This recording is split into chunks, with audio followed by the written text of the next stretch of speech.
أعوذ بالله من الشيطان الرجيم. بسم الله الرحمن الرحيم. إلا الذين يصلون إلى قوم بينكم وبينهم ميثاق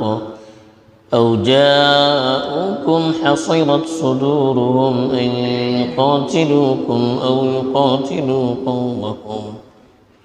ولو شاء الله لسلطهم عليكم فلقاتلوكم فإن اعتزلوكم فلم يقاتلوكم وألقوا إليكم السلم فما جعل الله لكم عليهم سبيلا. الحمد لله والصلاة والسلام على رسول الله من والاه أما بعد.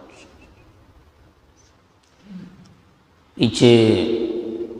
جو آیت تلاوت کی گئی تھی اس میں خاص طور پر ان منافقوں کا تذکرہ تھا جو رسول اللہ صلی اللہ علیہ وسلم اور مسلمانوں کے خلاف سازشوں میں شریک رہا کرتے تھے اور ان کے ساتھ اللہ کی راہ میں نکلنے کے لیے تیار نہیں رہتے تھے، کافروں کے ساتھ اپنے آپ کو شامل کرتے تھے، چونکہ وہ مسلمانوں کے ہمیشہ مقابل میں رہتے تھے، اس لیے کہا کہ جہاں بھی وہ ملے ان کو پکڑ لیجئے اور ان کو مار دیجئے۔ اب جو آیت تلاوت کی گئی ہے اس آیت میں دو طرح کے منافقوں کو اس سے الگ کیا گیا۔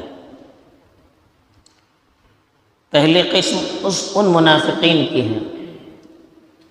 جو ان لوگوں کے ساتھ اپنا معاہدہ کرتے ہیں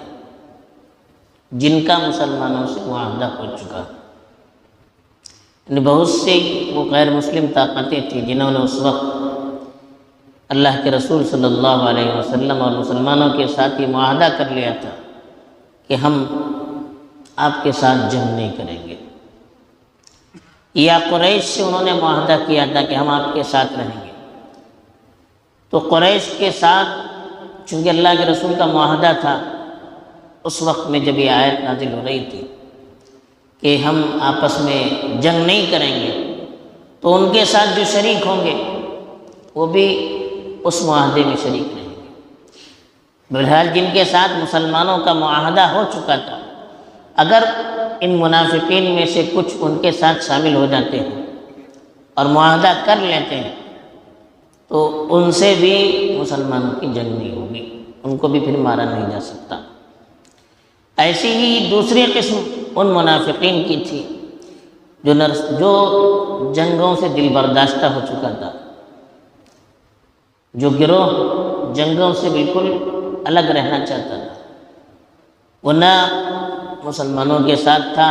اور نہ کافروں کے ساتھ تھا، بالکل الگ تھلگ رہنے والا گروپ تھا، کہا کہ وہ بھی اس سے مستثنا ہے۔ بہرحال مقصد اسلام کا یہی ہے کہ لوگوں سے مقابلہ کرنا اصل نہیں ہے، بلکہ جو طاقتیں دین کے دعوت کے راستے میں رکاوٹیں ڈالتی ہیں ان کو روکنا مقصود ہے۔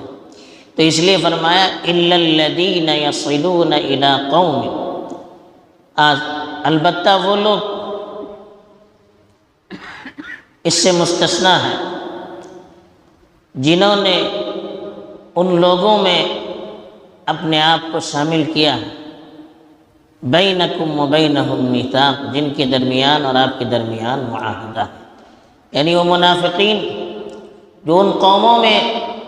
اپنے آپ کو شامل کر چکے ہیں، وہ منافقین جو اپنے آپ کو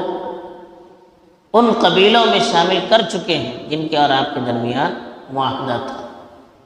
یعنی وہ ان قبیلوں کے ساتھ معاہدے میں شریک ہو رہے ہیں جن کا آپ سے بھی معاہدہ ہے، وہ اس قانون سے مستثنا ہے جن کے بارے میں کہا گیا تھا کہ فَخُذُوهُمْ وَاقْتُلُوهُمْ حَيْثُ وَجَدتُّمُوهُمْ، جہاں بھی ملے ان کو پکڑو اور ان کو مارو۔ تو اس قانون سے وہ لوگ مستثنا ہیں۔ اسی طرح سے أَوْ جَاءُوكُمْ، یا وہ لوگ جو تمہارے پاس آئیں،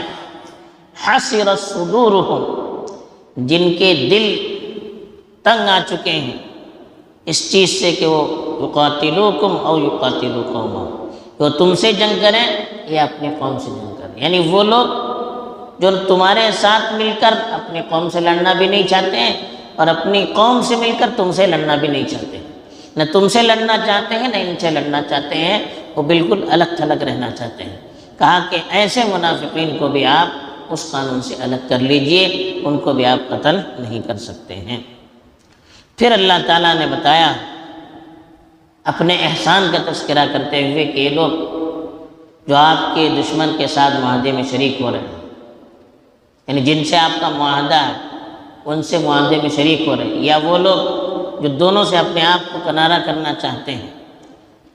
ان لوگوں کے آپ سے دور رہنے کی وجہ یہ ہے کہ اللہ نے ان کے دلوں میں آپ کا خوف اور رعب ڈال دیا، ورنہ اگر اللہ چاہتا تو ان لوگوں کو بھی آپ کے خلاف کھڑا کر دیتا، تو آپ کیا کرتے؟ تو اس لیے کہا کہ یہ قومیں آپ سے اگر لڑ نہیں رہی ہیں، آپ کے مقابلے میں نہیں آ رہی ہیں، تو اس کی وجہ یہ ہے کہ اللہ نے ان کو روکے رکھا، ان کے دل میں اللہ نے آپ کے ایمان کی وجہ سے رعب ڈال دیا۔ اسی لیے کہا وَلَوْ شَاءَ اللَّهُ، اگر اللہ چاہتا لَسَلَّطَهُمْ عَلَيْكُمْ، ان کو بھی تمہارے خلاف اکسا دیتا، ان کو بھی تم پر مسلط کر دیتا۔ یہ قومیں جو الگ ہیں، آپ کے ساتھ جنگ کرنا چاہتی نہیں ہیں، ان کو بھی آپ کے خلاف اللہ تعالیٰ کھڑا کر دیتا اگر اللہ چاہتا۔ تو یہ اللہ کا احسان ہے کہ اللہ نے ان کو کھڑا نہیں کیا، اگر ان کو کھڑا کرتا فَلَقَاتَلُوكُمْ، وہ بھی تم سے جنگ کرتے۔ تو اس لیے کہا فَإِنِ اعْتَزَلُوكُمْ، اگر یہ لوگ تم سے الگ تھلگ ہو رہے ہیں، فَلَمْ يُقَاتِلُوكُمْ، تم سے جنگ نہیں کرتے ہیں، وَأَلْقَوْا إِلَيْكُمُ السَّلَمَ، اور تمہارے ساتھ صلح صفائی کرنا چاہتے ہیں، سلم کے معنی صلح، جنگ نہیں کرنا چاہتے ہیں، تو جنگ سے الگ تلگ رہنا چاہتے ہیں اور آپ سے صلح کرنا چاہتے ہیں، تو فَمَا جَعَلَ اللَّهُ لَكُمْ عَلَيْهِمْ سَبِيلًا، تو ایسے لوگوں کے خلاف اللہ نے تمہیں کوئی موقع نہیں دیا، ایسے لوگوں کو تم مار نہیں سکتے، جو لوگ معاہدہ کر کے الگ ہو گئے یا دونوں کے ساتھ شریک نہیں ہونا چاہتے ہیں، آپ سے جنگ نہیں کرنا چاہتے ہیں، آپ سے صلح کرنا چاہتے ہیں، پھر ان سے جنگ کی اللہ کی طرف سے اجازت نہیں ہے۔ تو یہ قانون اللہ تعالیٰ نے منافقوں کے سلسلے میں بھی بتا دیا، جو بڑے دشمن تھے، ہر وقت سازشیں کرتے رہتے تھے، لیکن پھر بھی کہا یہ بھی اگر ان لوگوں کے ساتھ رہیں گے جو آپ سے جنگ کرنا نہیں چاہتے یا آپ سے دور رہیں گے، تو آپ ان سے بھی جنگ نہیں کر سکتے۔ اس سے معلوم ہوا کہ اصل چیز لڑنا اور جنگ کرنا نہیں، وہ آخری ہتھیار ہوتا ہے۔ اللہ کی طرف سے تو اتنی گنجائشیں رکھی گئی کہ جہاں تک ہو سکے ان سے مقابلے سے احتیاط کیا جائے، جب کوئی چارہ نہ ہو اور سامنے والے سے نقصان ہو رہا ہو، وہ کسی طرح سے ماننے کے لیے تیار نہ ہو، تو پھر ان کے مقابلے کی اجازت دی گئی ہے۔ بہرحال یہ جو احکام بتائے گئے ہیں، ان سے ہم اسلام کے مزاج کو سمجھ سکتے ہیں کہ اس کا قانون کتنا وسیع بھی ہے اور کتنا نرم بھی ہے اور کتنا پختہ بھی ہے، کہ ہر اعتبار سے اس کے اندر گنجائشیں اور وسائل رکھے گئے ہیں۔ اللہ تعالیٰ ہمیں اس کی اہمیت سمجھ کر اس کے مطابق چلنے کی توفیق دے، آمین۔ وآخر دعوانا الحمد للہ رب العالمین۔ سبحانک اللہم